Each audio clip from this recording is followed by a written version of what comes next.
Hello, Grinder School. This is CFTheNatural, and today's video is going to be a hand history review. I've marked several hands that I've played over the last week or so that I thought were interesting for various reasons. Sometimes the hand itself was just an interesting hand. Sometimes I notice people making some of the mistakes that I talk about a lot in my videos, the kind of mistakes you really want to avoid in pot limit Omaha that can really cost you. So I will mark the hand for review so that I can demonstrate what happens when you make those mistakes. Unfortunately, I think that in life we learn our best lessons when we do pay a big price. My dad used to say that the best lessons you learn are the ones that you learn the hard way. And sadly, that is true. I know in my case I can definitely say that. And in poker, it's the same thing. I remember back very early in my poker career when I was playing no limit. I had just moved up to 25 no limit, and sort of a laggy player 3-bet me. I pocket he 3-bet me. I'd pocket queens. I had raised. He 3-bet me. I 4-bet him, and then he 5-bet me all in. And instead of doing what I've learned to do now, which is not look at the raw strength of my hand and say, well, I have pocket queens. There's only two hands out there that beat me, aces and kings. I needed to say, would he do this with jacks or worse? Because that's what I'm beating. I looked at the hand and looked at it and said, I have pocket queens, and this guy's been kind of laggy and made some 3-bets, and so loose 3-bets, and so I called. And of course, he turned over pocket aces, and I lost $25. I learned a hard lesson that day, but it was a good lesson because I didn't make that mistake again. I don't ever remember actually calling a 5-bet shove with pocket queens again in no limit hold'em. So it was a valuable lesson in that regard, and I think that we learn, sadly, some of our best lessons when we learn the hard way.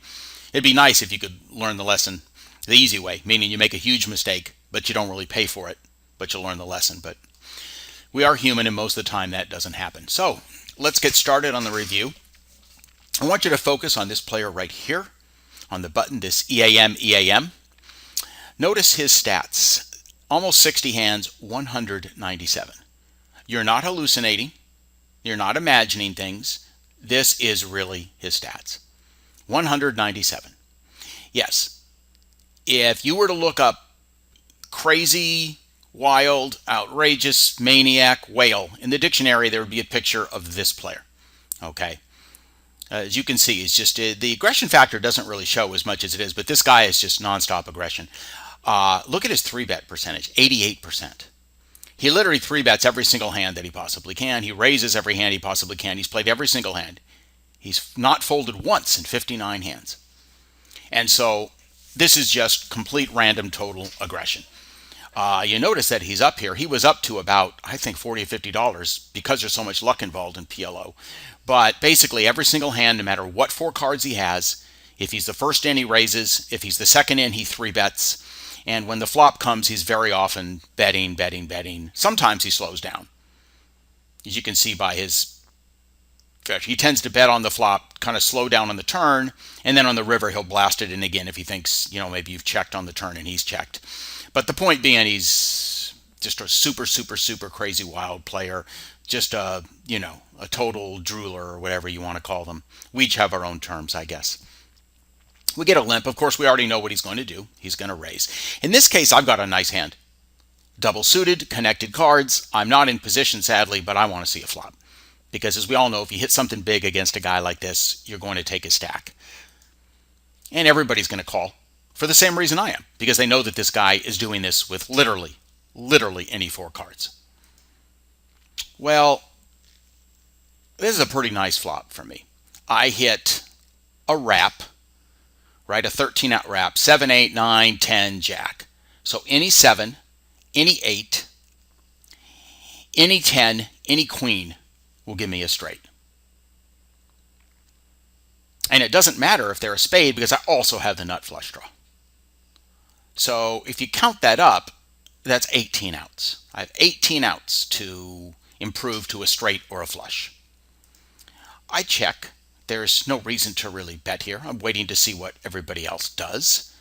first, and I'm hoping what happens out. Of course, he bets full pot.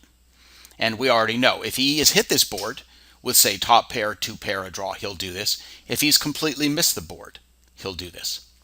So my choice now is, do I call this bet or do I go ahead and raise and try to get the money in? And I believe that given that I have 18 outs, now I'm trying to think if all of them would be to the nuts. For example, if an 8 came, it wouldn't be to the nuts for me. Against this guy, it probably would. Against these guys, not necessarily. So if an 8 comes, somebody with 10 queen is going to beat my 7-10. So not all my outs are to the nuts. But I believe that your best play, given you have 18 outs to hit a straight or the nut flush, and at least half of those outs are to the nuts, I believe that your best play here is to just get the money in. We want to try to isolate this player. If we call, you may want to invite the guys to come along, but we don't have every out to the nuts, and I don't think that's the best way. I think what you really, because if the turn is a brick, now you're in a much more awkward spot with only one card to come. If the turn is a 2 of diamonds, well, now, and you face a pot-sized bet, how do you feel with one card to come? You still have a lot of outs, 18 outs, but, your equity's been cut in half. So I believe the best play is to do this. You're trying to isolate against this crazy whale. And if these guys come along, okay, they do so. You're willing to put the money in. You still got a lot of outs, but you're trying to get your money in while you have the most possible equity, which is on the flop where you've got 2 more cards to come. They both fold. So now, against this guy, unless he has something really strong on this board, I've got basically, against one player, I've got to figure I've got 18 outs to the nuts. And you notice, look at the percentage it shows me here. So he's happy to get the money in. I call. Let's see what he has. So he was raising on the button with this nothing hand. He bet full pot. He had 2 pair, but on this wet board. So he's got 2 pair. So he's only got 4 outs to improve. 9 or a jack, assuming nobody else had them, right? He's got 2 9s.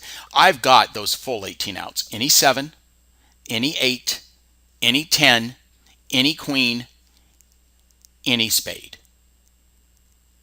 And so that is 12 outs with the 7, the 8, the 10, the queen, and then 6 more outs of the spades because you have to take away for the 7 and the 8 of spades and also the queen of spades. The 10 of spades is already here. So that's 6 plus 12 is 18 outs twice. Notice I'm 61%. So I easily had enough equity to get my money in. I'm getting my money in ahead of him. In good shape here. I've got 18 outs twice is a lot of outs. A lot of outs. So the money goes in. And this is what I'm talking about. A brick on the turn. If I just called now, it's a much more awkward spot. But you get the money in while you have the equity. Unfortunately, I do not get there. I mean, I don't know that any 2 worse cards could come for me. All the outs I have, any kind of middling card, any kind of spade, and we get the 2 of clubs and the 3 of diamonds. So unfortunately, I do lose my stack here. But I got my money in ahead. I played the hand exactly as I wanted to play it. He's going to lose his hand more often than he's going to win it.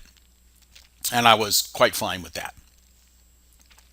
So just to show that, these guys don't get lucky all the time.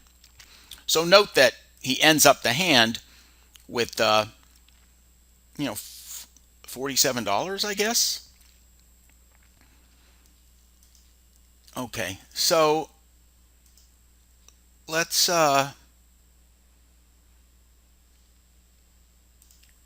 move to this one.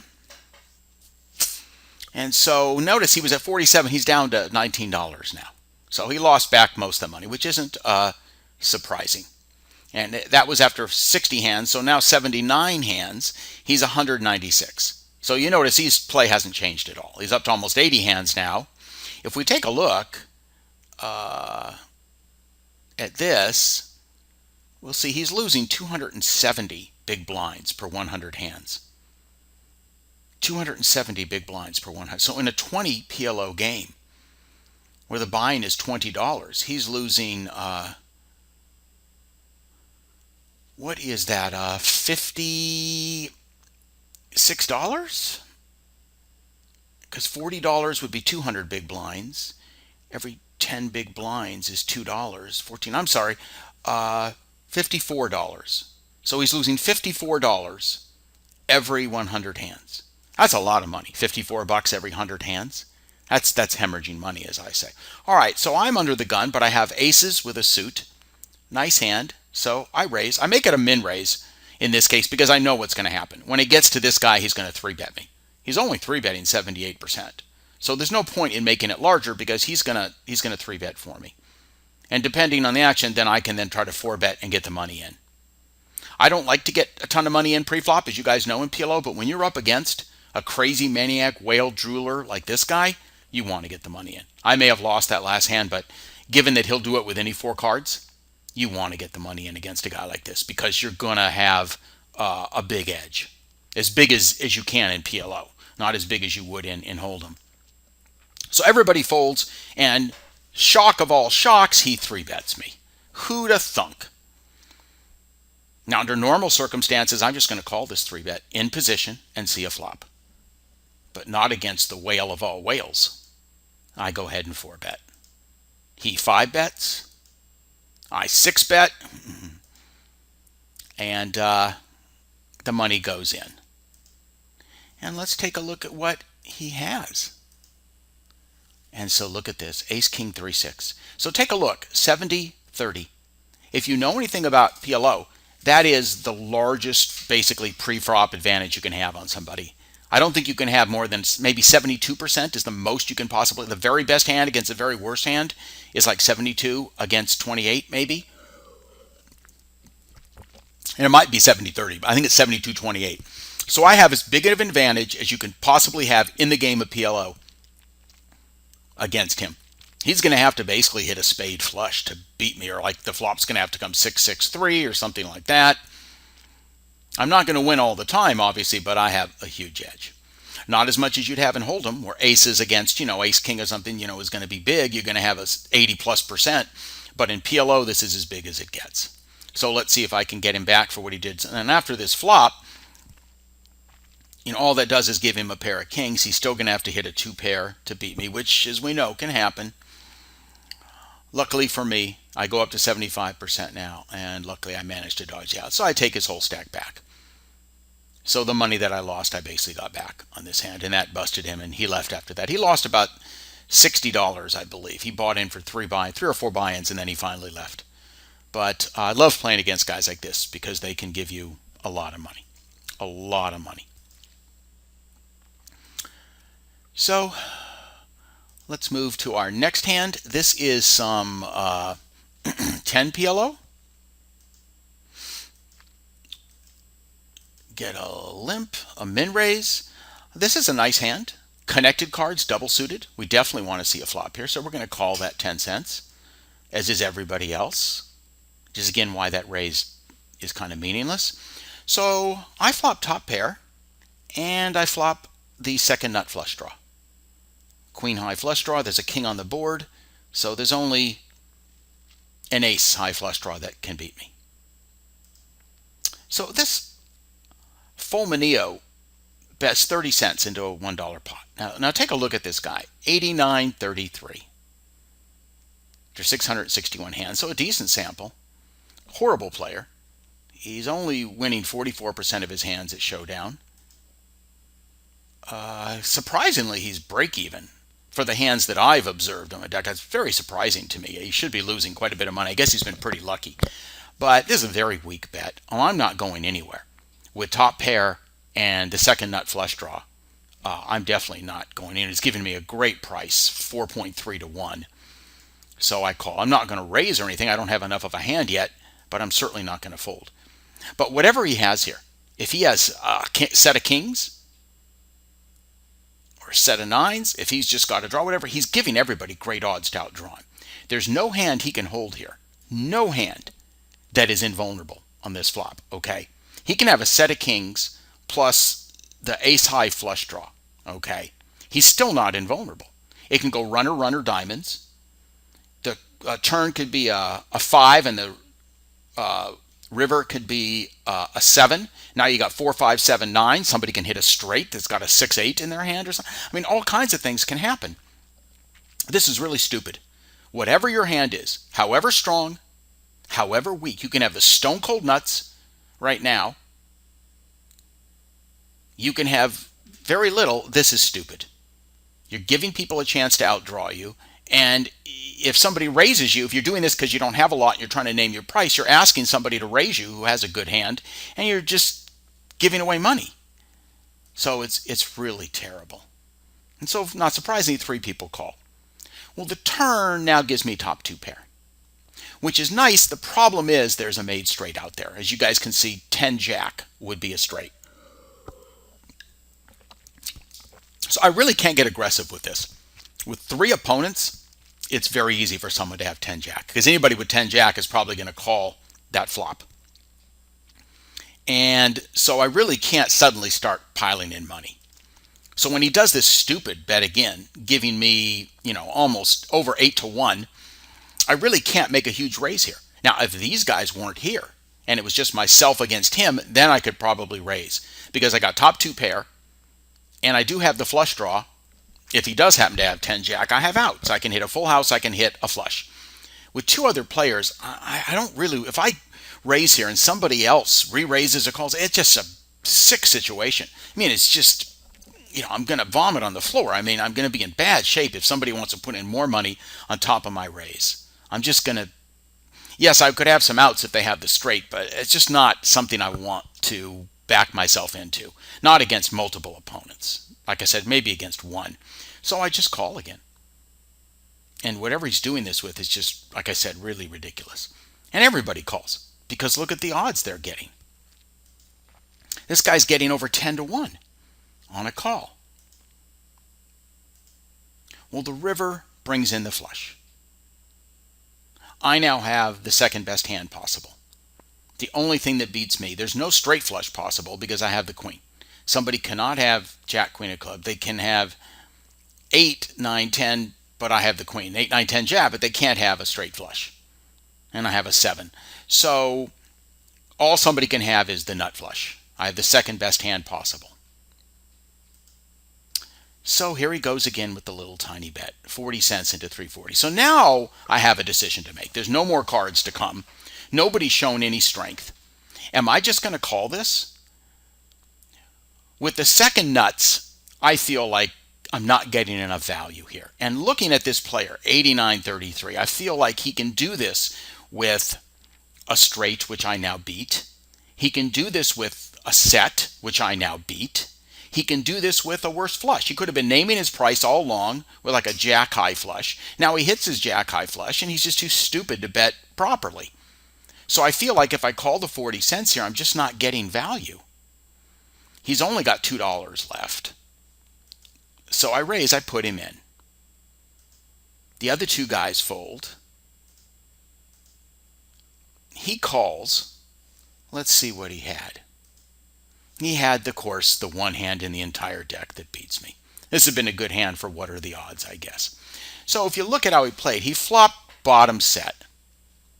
He should have been with the nut flush draw. So he bet really tiny because he had the nut flush draw. But he didn't get, I know he didn't have a lot of money, but I think that was really stupid. He was inviting himself to get outdrawn.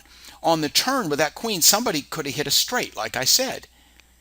What if the river had been, say, a 10 of diamonds? Now all he has is a set of 4s, bottom set. He could easily be beat by a straight in that case. And it would have happened because he bet so small that he let somebody get there.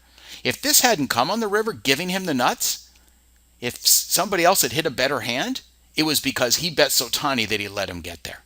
So this was a recipe for disaster, what he did. He got lucky. He hit his flush on the river. But if he hadn't, somebody could have easily outdrawn him. So this was really, really stupid. And he just got lucky. And I got unlucky because I hit second best hand.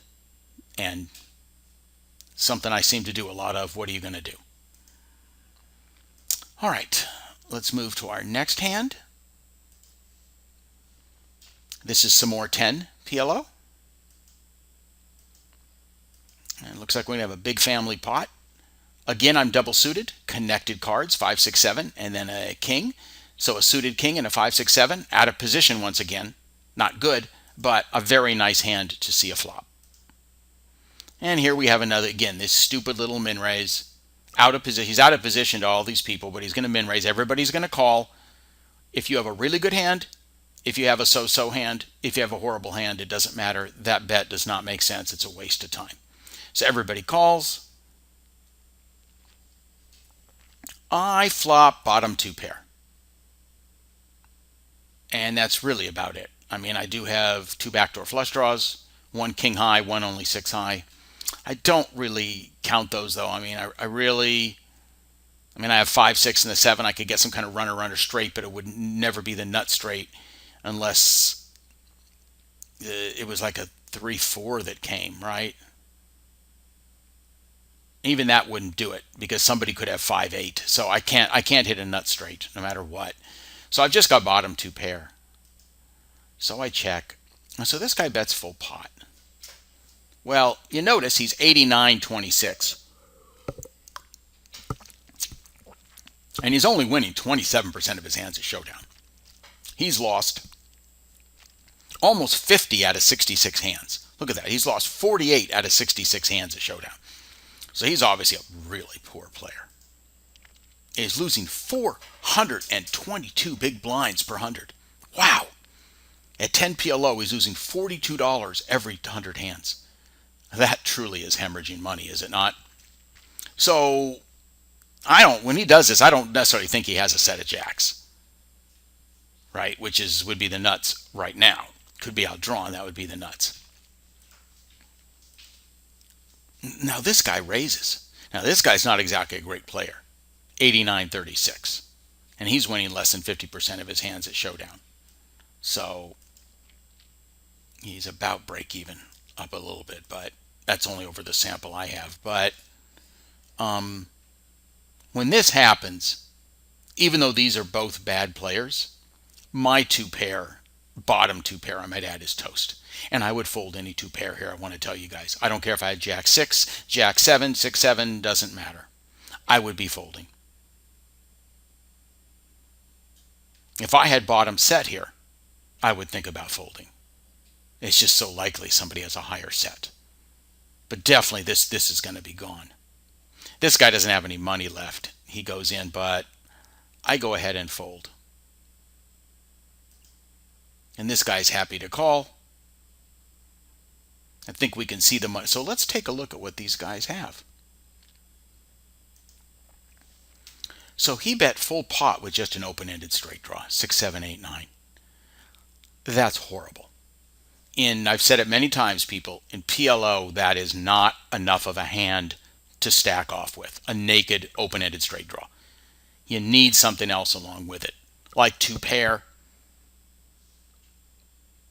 something along that line. If this was 8, 9, 6, 6, so we had a set plus the two pair, something along that line. If this was a two-tone board and he had a flush draw along with the open-ended straight draw, okay, now he's got another way to hit. But when you just have an open-ended straight draw, that's only 8 outs. That's not enough outs with two cards to come to put your stack on the line. So this is really horrible. This guy only has jack 6. He has nothing else. I mean, a backdoor heart flush draw, but count that he just has top and bottom pair. That's horrible. He re-raised this guy. That's really bad. His hand was barely better than mine. This guy had a set of 7s. He had no money. This is the only guy who had a reasonable hand. He had middle set. This was the only guy with any kind of a reasonable hand to be stacking off. He shouldn't be stacking off. He shouldn't be stacking off. I was the only person smart enough to get the hell out of the hand. Well, the turn is a brick. Obviously, the money's going to go in. This guy still just has, jacks and 6s. He's going to call. This guy's the huge favorite, but for the side pot, this guy's ahead. Bink. And look at that. He hits his straight on the river. He gets lucky and hits it. And so he takes the whole pot. And this fool loses. So by stacking off with just jacks and 6s, he has 577, and he started with a full $10. So he lost 40% of his stack. Horrible, horrible, horrible, horrible. So don't stack off with two pair, people, and don't stack off with just an open-ended straight draw. If you don't have another draw or another mate, some mate, a two pair, something with it, a set, don't do it. And that's why I showed this hand. Not to show that I made a good fold. No. To show don't do what he did and don't do what he did. Okay? Really bad. All right, let's go to our next hand. Some more 10 PLO. So Razor Ramon, who's a very laggy player, 35-22. Doesn't play a ton of hands, but the ones he always plays aggressively, and he raises very light, especially in late position. So I have another nice hand, a pair of 10s, all Broadway, suited to the queen. Nice hand to see a flop with. I'm not going anywhere. So I flop a flush draw and an overpair, but it's on a paired board. Obviously, anybody with a random deuce, and we remember the rule of collateral, right? Anybody with a random deuce has me beat. So I'm not going to be betting on this board, certainly not against three opponents. If I was heads up against one guy, I might put in a bet because I do have a flush draw which can beat trips, but that's about it. So the turn brings another pair to the board. Now we got 2s and 5s. So my equity, basically goes down. So this guy bets 40 cents into the $1.40 pot. Yet again, an example of these really small bets, giving people huge odds and just really terrible. Now, if you look at this player, he's 95-33. 95-33. I don't know if he's making money or not. Somehow, in just a small sample I have, he's won money, but he's probably just gotten lucky. You can't play these kind of statistics long term and expect to make money. But I feel like if I hit my flush, I could very well be good here, because it's far more likely somebody would end up with trips than they would a full house, and I can beat that. And the bet is so small. If he had bet $1 here, I'm going to fold. But because the bet is so small, and because it's coming from a really horrible player, I decide to call. Obviously, if somebody raises, I'm going to fold. And I take that chance that somebody will raise behind, but the other two players fold. So the river doesn't really do much here. It completes a possible straight. I don't hit my flush, unfortunately. So I'm just sitting there with a pair of 10s. And here it comes again. So it gives me 6.5 to 1. I have to be good 13% of the time to make this call. Now, if he had bet even just $1, which isn't even half pot, not even half pot, I think I fold here. It's just not worth it. There are too many things that beat me. I can't beat any 2. I can't beat any 5. I can't beat any pair higher than a 10, right? So I can't beat jacks, queens, kings, aces. I can't beat a straight, like 3-6 or ace-3. So look at all the things I can't beat. But because he makes it only 40 cents, and I don't have to be good 13% of the time, I'm like, okay. I think I am good 13% against a player this bad, 95-33, and he just has a pair of 9s. And I take down a $3 pot because of his stupidity. You've heard me say it before. I'm going to say it again. Either make a meaningful bet or check. Don't make these pussyfoot in between little mamby-pamby bets. All you're going to do is give somebody great odds to either outdraw you or to be able to call you down and show down with a better hand. He played this hand horrifically, and he ends up losing $1 something, right? 380. What did he start with? 490, $1.10. So he loses, more than 20% of his stack with a pair of 9s. I'm sorry, that's just stupidity. That is just absolute stupidity. All right, next hand, more 10 PLO. Only 4 of us on this table. I'm on the button, aces with a suit. I do have a dangler, but this situation I'm probably going to raise. If there have been multiple limpers, I'll often just limp behind. But when only one person limps and I've got the button and I've got aces with a suit, I think I'm going to bump it up, and I do. It's just a little bit too strong of a hand to just limp when I'm on the button at a short-handed table. So now this juvie 3-bets me. these guys fold. So now, once again, you guys know that generally I don't like to get in a ton of money pre-flop. I prefer to see a flop, see if I improve, and then go from there, because so many flops I'm not going to hit, even with a really strong starting hand. In this case, though, we're at a 10 PLO table. This guy has less than half a stack. He's 87-46. He's a terrible player. He's only winning 41% of his hands at showdown. He's lost close to 100 out of 151 hands, 90-odd hands out of 151. Yeah, he's losing 34 big blinds per 100 hands. And so I think this is a spot where I just as soon get the money in, force the issue pre-flop, because I'm going to have a pretty healthy edge against him with a hand like this. It's just not that likely that he also has aces with a suit. He could. He probably has some kind of a suited hand, kings or queens or some rundown. But this is a spot where I am gonna four bet him. Most of the time, as you know, I just call. Multiple people, these two people call. I'm just going to call here. I'm not going to do this. But against one guy that's this bad of a player, I just as soon get the money in. So we get the money in. Let's see what he had. See, so he's willing to get his whole stack in with, a pair of jacks. Yes, he has two suits. But, one of those suits could be dominated. He's only queen high and jack high. What if instead of clubs, I'd been suited to spades? All he would have would then be the diamond flush draw, if he can hit that, and a pair of jacks. So now if he doesn't hit a straight or some suits, he's got jacks against aces. And of course, the flop is really good for me because he completely bricks the flop. Now I'm 85% basically against 15. That's about as high as you can be in PLO. And I managed to hold on and take his whole stack. So this is one of the spots where I will get all my money in pre. Most of the time I don't like to. I think there's better ways to play, but against somebody this bad, who's short stacked, only 40 big blinds, and playing like this, I think it's a good spot to be willing to get your money in. Let's move on to our next hand. Now we'll have some 4 PLO. I'm under the gun. I have what's known as a triple Broadway with a suit.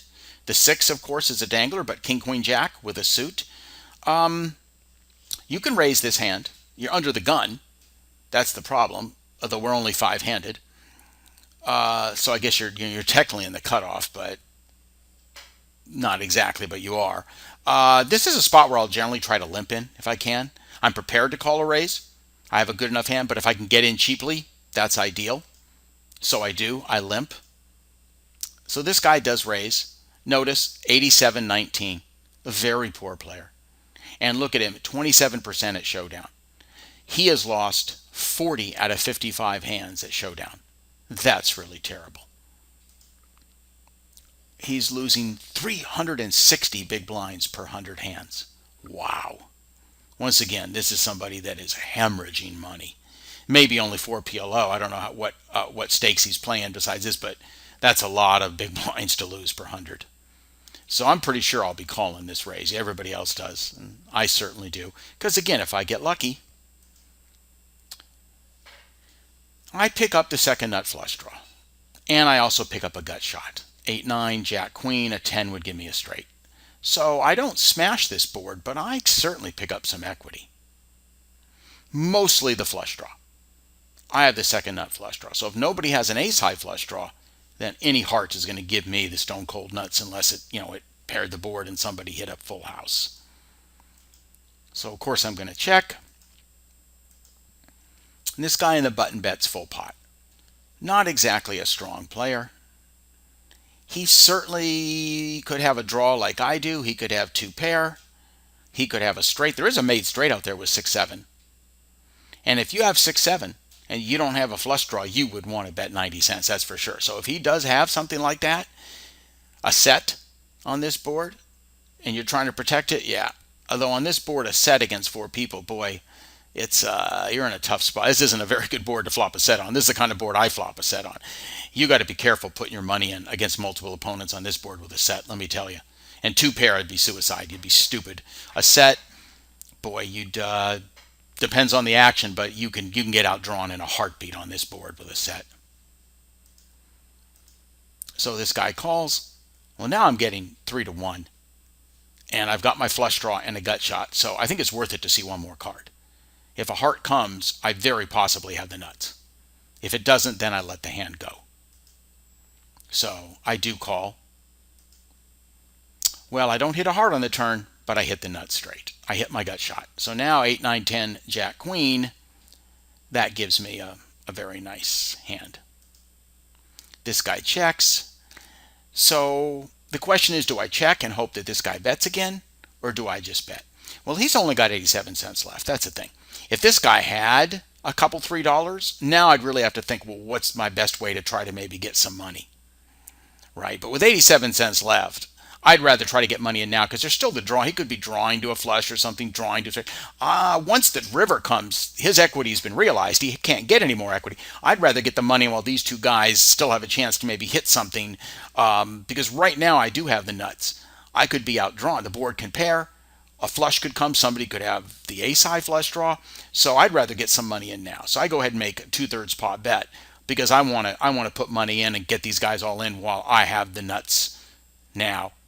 As good as my hand is, I'm not guaranteed to have the nuts on the next street. They both call, so let's see what they had.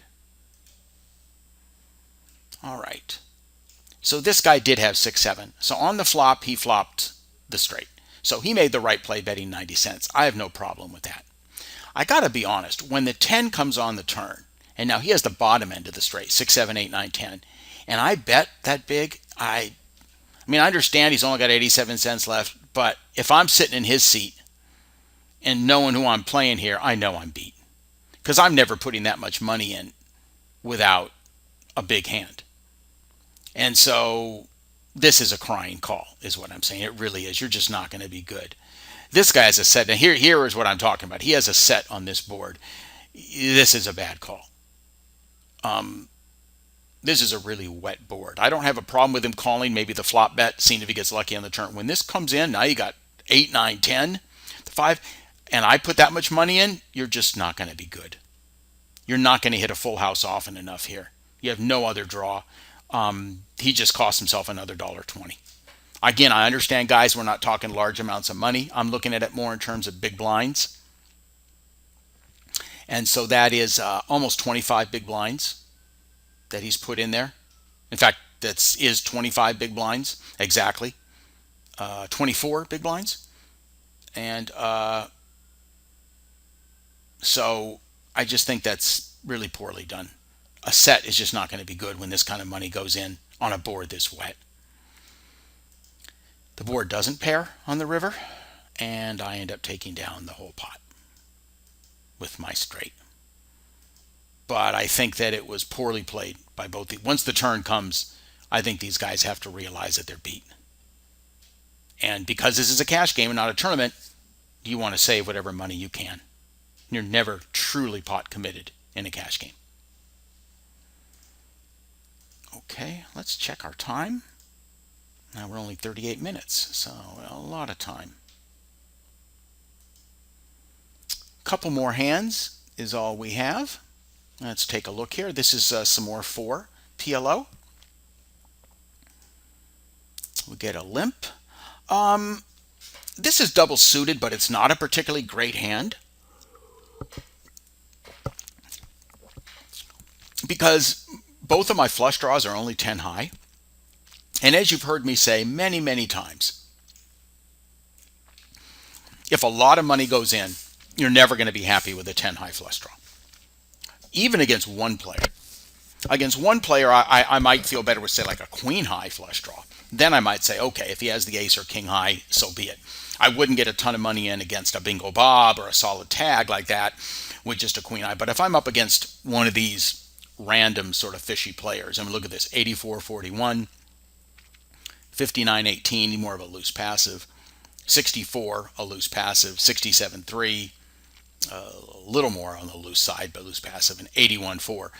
But against any one of these guys, with a queen high flush draw, okay, and I'm only against them, say I hit the flush, then I depend on their stack size, but I'm probably going to get the money in. And you notice none of them has a full stack. So yeah, against anybody here, I'm probably going to get the money with that. But 10 high is not queen high.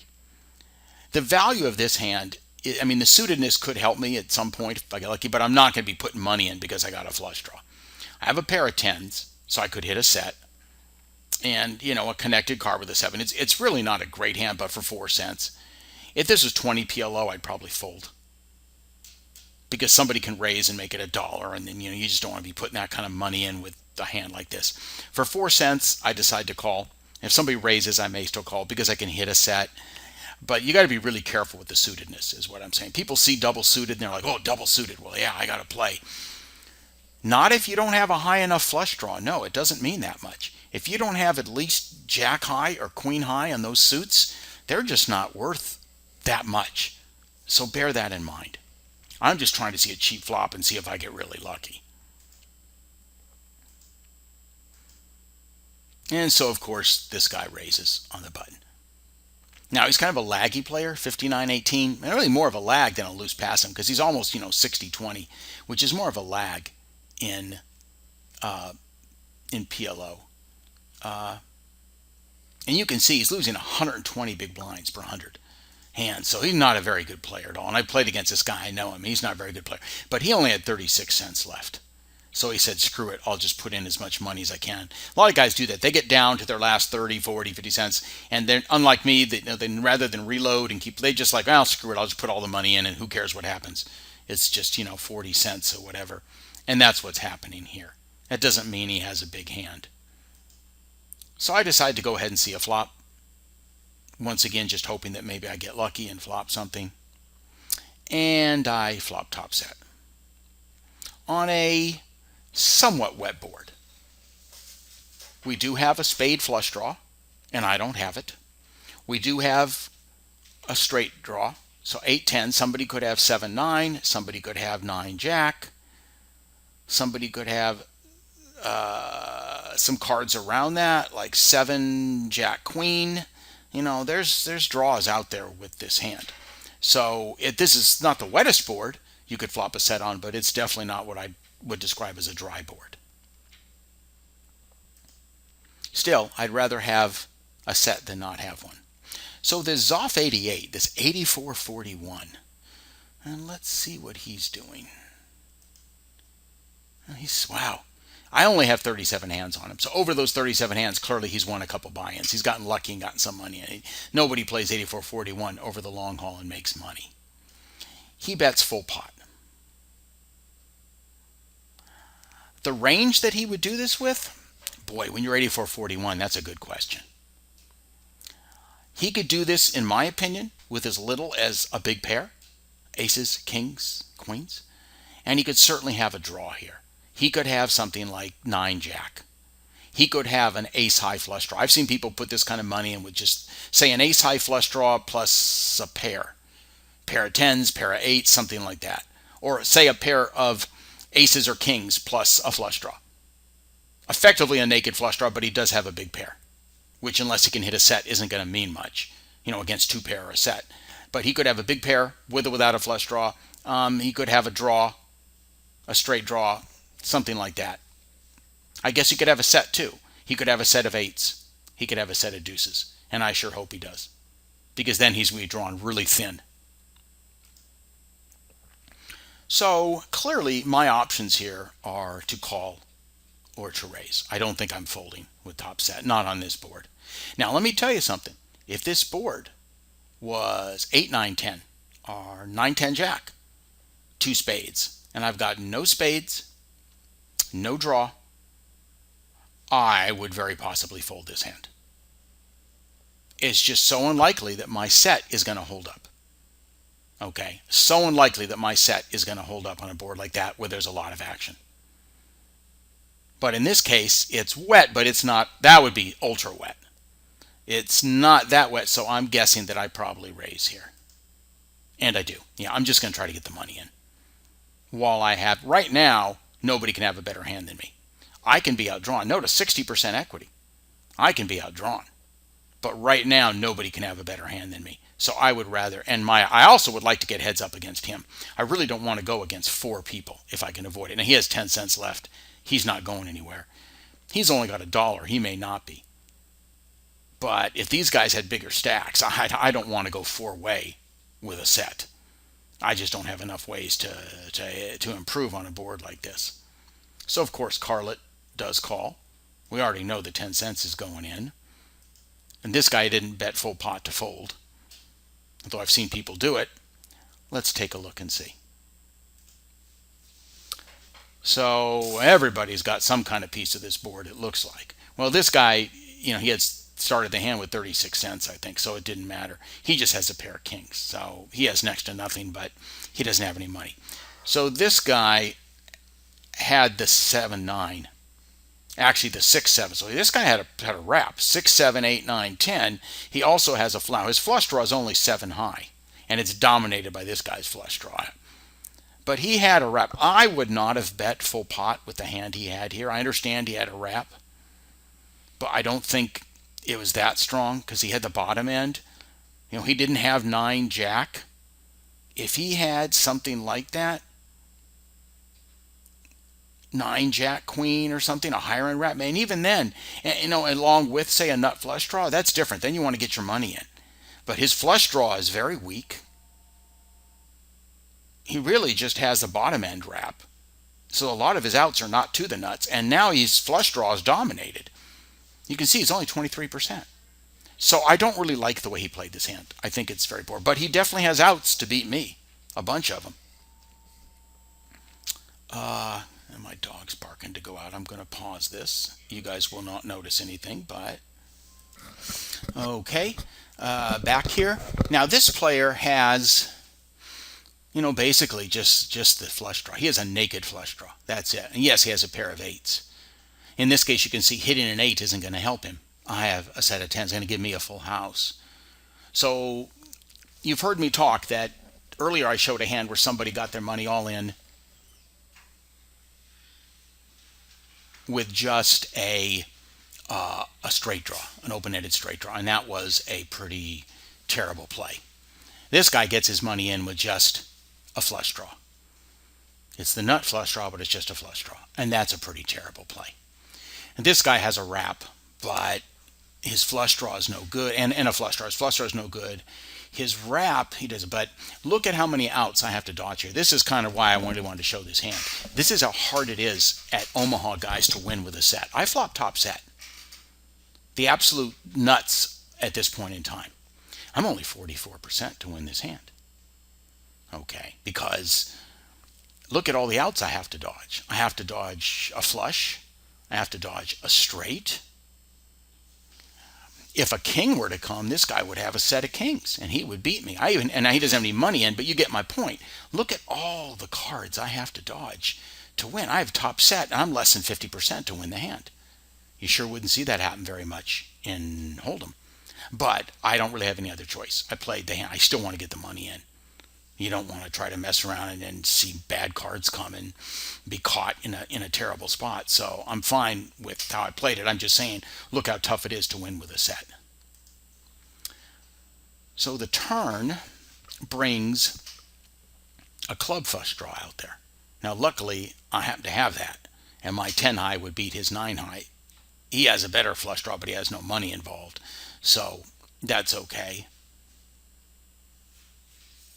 It does help his straight draw, though, his wrap, because 5, 6, 7, 8, gives him a further wrap. So I got more cards to dodge.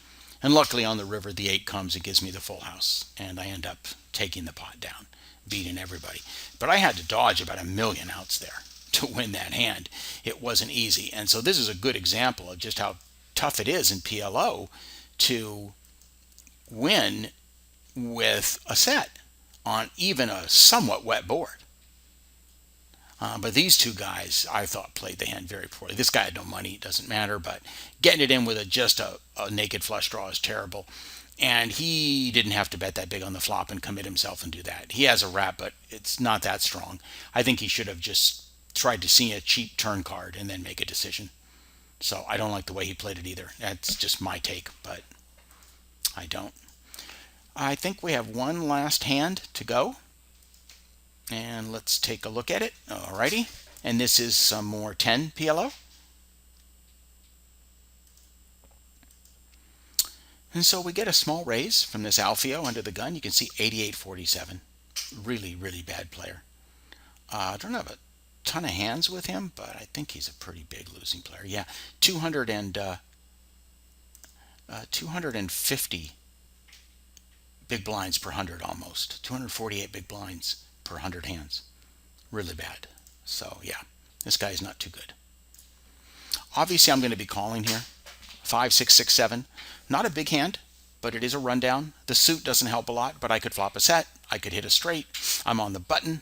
It's definitely worth seeing a flop for 2.3 big blinds. Everybody calls.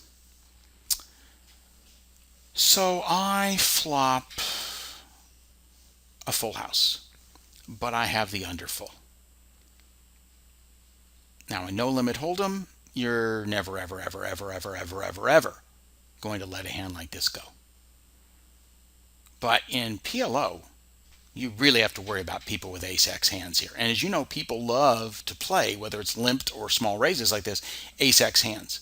We could have two people here with an ace-x hand. And so if a card comes that hits another, so if a 10, a 9, an 8, a 7, a jack, a queen, a king, whatever comes, and they have ace plus that card, they now beat me. Ace 6 already has me beat, but I have blockers to that. That's less likely. But the next two cards that come could give anybody else here a better full house. So this is not a very fun situation, and that's why I show this hand. This is a spot where I can't exactly fold, but I have to be really careful because I can lose a lot of money with the what they call the underfull, meaning a full house, but it is less than the best full house. And this is always going to be the worst full house unless a card lower than a 6 comes. If a 5, a 4, a 3, or a 2 comes and somebody has a pair like that, then they'd have a smaller. Anything above a 6 comes, somebody else has a full house that's going to be higher than mine. It's absolutely guaranteed. Anybody with an ace, if they hit one, it's bigger than mine. So it's a tough situation. So the guy who originally raises Alfie makes about a 2/3 pot bet, not quite. And so notice I just call. I don't really want to raise here. If these two guys weren't in the hand, I might think about it. Because if he does have an ace-x, I want to try to charge him before he does hit something and make him pay to draw. I also don't have a very good flush. Well, I don't have to worry about the flush, true, because I have a full house, so that doesn't matter. And of course, I want somebody to hit a flush. But the problem being I've still got two people behind me. They got a lot of money. You notice these guys have more than 100 big blinds.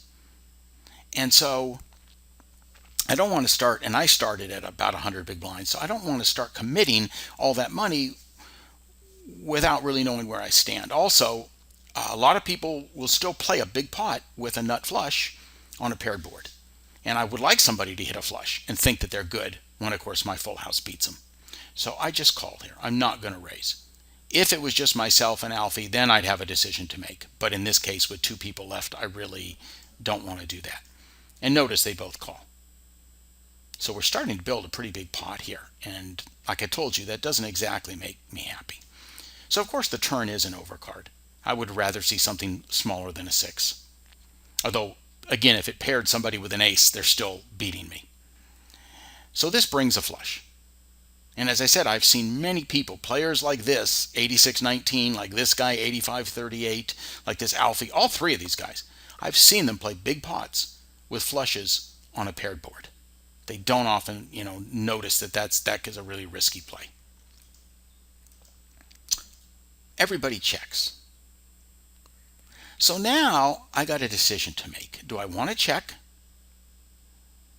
Or do I want to try to bet and thin the field some and get some value? Do I want to give everybody a free card on a board like this?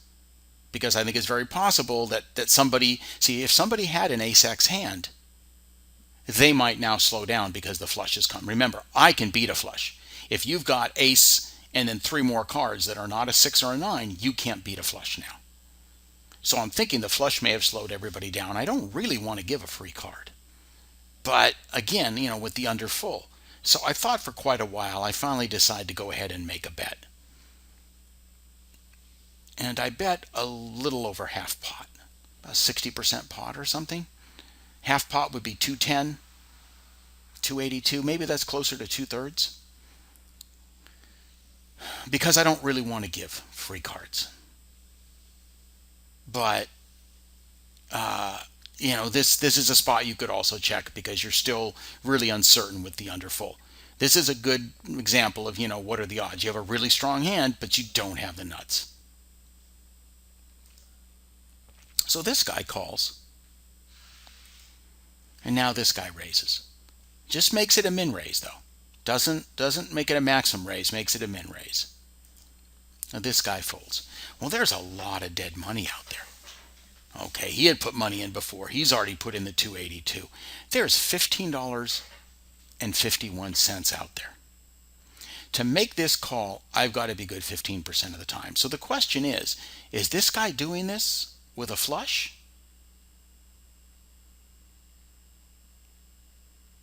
Or maybe trip aces and hoping to hit a full house? Or is he only doing this with a full house that beats mine? And so I looked at the player in that case. I said, well, what have we got? And you notice we've got an 86-19. He's only winning 36% of his hands at showdown. He's quite a poor player. He's losing 330 big blinds per 100 hands. Again, hemorrhaging money. And so I feel like a player like this can do this. He certainly can have an ace-9 or an ace-6, no question, even though it's the case-6, easily. But he can also have, I think, other hands. And there's so much dead money out there. I mean, there's over $15 in the pot. If I fold now, I'm giving up my chance at all that equity. But I don't know that I just call. Because then, what's going to come? Am I going to suddenly fold the river? Is the river going to change anything? I'm not going to probably hit a 6 and get quads. So if another card comes, a 10, a 7, a queen, either he has or he doesn't, but am I really going to suddenly fold it? So I think at this spot, I got to decide, do I want to just commit to the hand or do I want to just leave? And I looked at the player and again, how bad this guy is and how much dead money is out there. And I just said, I'm just going to go for it. And because against better players, I would probably just let it go, sadly. Because I just wouldn't figure even to be min raised without a better full house. But in this case, and of course I could still, notice I have a straight flush draw, 5, 6, 7, 9. I could hit an 8 of hearts or I could hit a 6. That's only a couple of outs, but I do have some outs. Not many though, 2 outs is not many out, believe you me. So this guy folds. So see, he called the big bet and then he suddenly dumps it. So he didn't have much. And this guy calls the all in. So at this point, I don't feel too good about my hand. And let's take a look. And of course, he does have ace-9. So he had trip aces and he did hit on the turn. So his full house is now beating my full house. And I have to hit a 6 for quads or I have to hit an 8 of hearts for a straight flush. Oops. How do you like that? Charles Binks. This does not happen very often, people. I just hit a 2-outer on the river. This happens to me. I can count how many times I've done this on one hand, less 3 fingers. But I get lucky and I hit a 2-outer on the river. For all I know, it was a 1-outer. Somebody could have been holding a 6, for all I know. But I hit a 1 or 2-outer on the river to win a monster pot. That was very, very lucky. But I want to point out that I made the decision on the turn based on the type of player that I was facing and how badly he had been doing at showdown, how badly he'd been getting the money and how much he'd been losing, almost 330 big blinds per 100 hands against somebody this bad. I felt, notice this guy folded. He put that much money in and just let the hand go. I felt this guy could have had something like just the trip aces or maybe a flush, maybe like a king high flush, a nut flush, and be willing to get the money in even on a paired board, and felt that I just had maybe trips and not a full house. So that's the reason I did it. I felt that I was good enough a percentage of that. I needed only 15% to call. To get the money in, I probably needed to be good 30-something%, and I felt like I was. In this case, I wasn't. You can see he did have the nuts, but I got lucky and binked on the river, and we all need to get lucky sometimes, and it doesn't happen often for me, but in this case it did. And so that was obviously a very good break. So that's all that I have for you this time. I hope that you enjoyed this hand history review. And as always, post any questions or comments on the forums. I'll be happy to answer them. And this has been CF the Natural for grinderschool.com. And until next time, good luck at the tables.